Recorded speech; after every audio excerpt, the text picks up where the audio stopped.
Hello and welcome. So, for the very first time, I've decided to put my face next to these videos. Hopefully, this goes well. So, today I wanted to talk about a small concept, which is in football, it's called giving width, providing width to your team. So, what is width in football? So, as you probably can understand from the name, it's when the flank players, let's say the fullbacks, it doesn't have to be the fullbacks, but the fullbacks are going completely towards the sidelines, towards the throw-in lines, and giving width to their team. So what does that do, and why does that happen? Let's look at these examples, and then let's discuss that.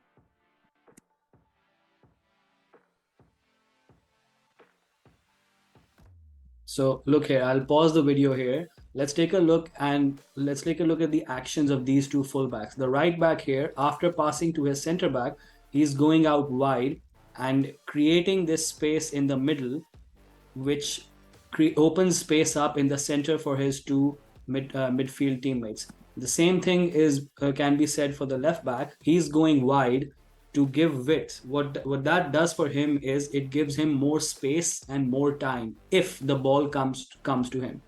Also, what it does for his teammates is that naturally you will see that one of the defenders, this player, he will lean a little bit towards this player, towards the fullback, in case the ball comes to him. So what that does is, again, it creates space in the middle for Juventus in this case to possibly progress vertically, progress through the center if need be. All right, so let's look at what happens here.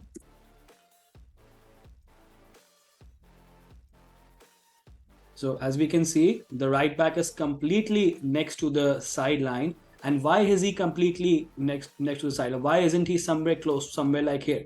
Because then again, we come back to the concept of space and time. This allows him to have the maximum possible amount of space and time in order to receive. If the ball comes to him, then he can receive, and he has the maximum possible space and time to look up and possibly progress forward.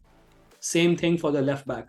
He keeps moving back, he keeps creating more space and time. In fact, it can be argued that he could go even further back towards his sideline in order to create more space and time for himself.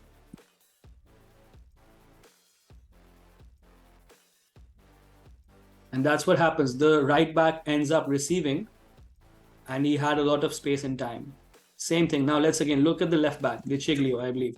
So the Juve left back, again, he is going to keep moving back. Why is he continuously moving back? He's trying to give himself the maximum possible space and time and allow his team more space in the middle. If they wish to progress through the middle, this player will naturally come a little bit here towards the flank in order to block this pass. And this will potentially create space for Matuidi over here, number 14, if he wishes to receive the ball in the middle of the Atletico Madrid line.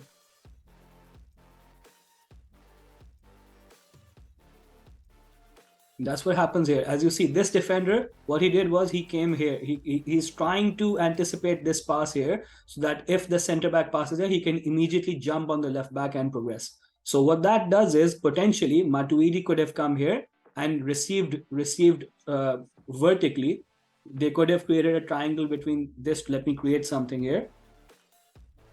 There could be a triangle between these three players here, and they could easily bypass the Atletico press. And that's down to the width that is being offered by the two fullbacks. That's all.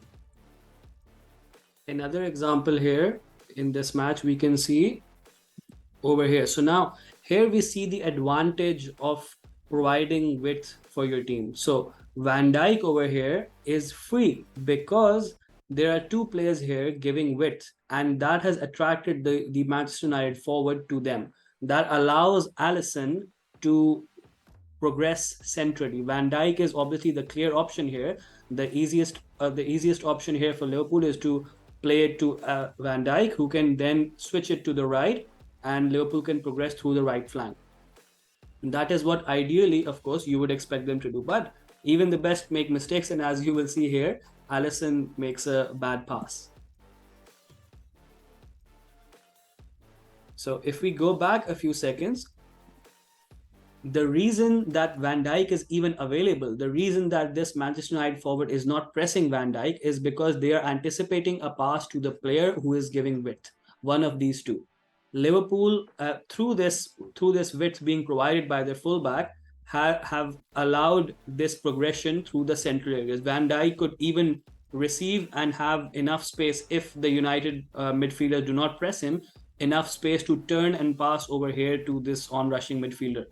So Liverpool could have progressed completely vertically without ever needing to use the wings. So there are so many advantages of giving width. It's not just to receive the ball on your own.